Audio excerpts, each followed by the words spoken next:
Here we go. 3, 2, 1, go! Now, it's 22 miles to Villaroger and Le Bar-Ferme, which is our finishing line. But this race isn't just Top Gear tomfoolery. This route has a lot of bends, twists, turns and straights, so it should give us the opportunity to see if it's got what it takes. Come on then, big fella, see what you got. Back up the mountain, the skiers were in the first of 3 lifts it would take to get them to the top. The thrust of this thing! Concentrate, Hammond, concentrate. One patch of ice and I'll be falling for weeks. One thing I have to remember, hurtling down this hill, this is a heavy car. It's 145 kilograms heavier than the BMW M5 Estate. That's like driving around with Chris Moyles permanently in the boot. With this much power and this much mass on this sort of road, the 4-wheel drive system is working overtime.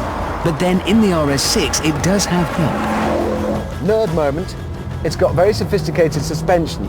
When a car goes into a bend, say a right-hander, it starts to lean to the left. They've pumped more oil into the shocks on that side to prop it up and stop it doing that. Hairpin! Yes, it can handle it. 6 miles down. Where are they?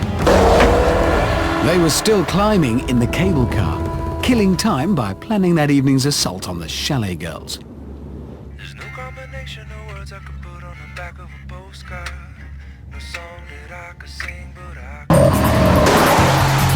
Leaning on the brakes again. I think £6,000 is cheap. I'd pay a lot more. The finish line was now 12 miles away. Up on the mountain, the 2 skiers were in their final cable car. I only need the tiniest window to get past. That might be it. Wow! 10 miles to go. 10 miles. Come on! If they're still going uphill, they've had it. In fact, they were still climbing, even though they'd now run out of ski lifts. Because these guys had no intention of using normal ski runs.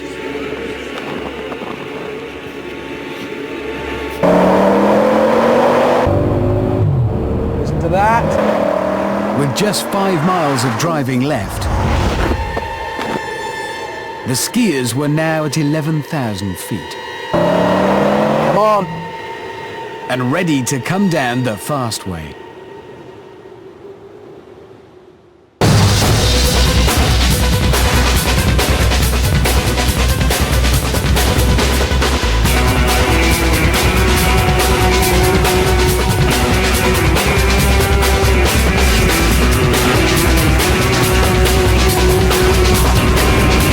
.30 kilometers an hour limit.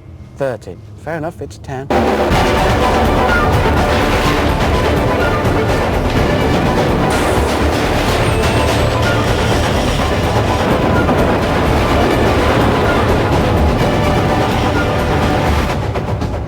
Get on with it! Turn left, for God's sake!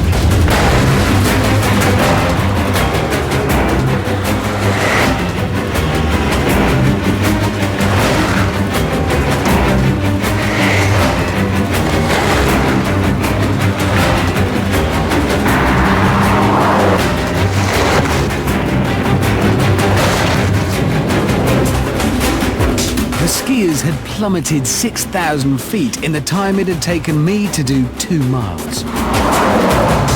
It was getting close. And to left, I'm going uphill. This is where I have all of the advantages. 572 of them, in fact.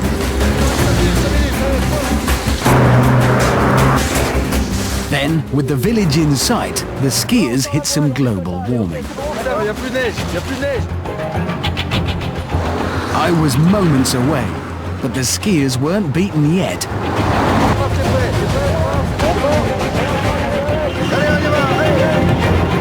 Round the corner, go, go, go!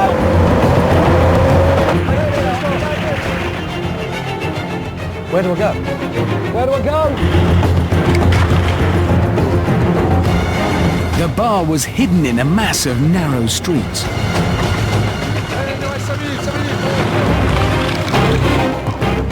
Oh God, I'm lost. Not now. Please, not now. Any channels? This is Hammond. Where are you? We're in the bar. Which way?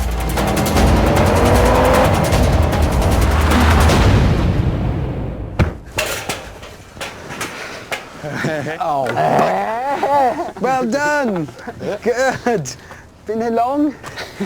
Now go to a bar and pursue some of our English women.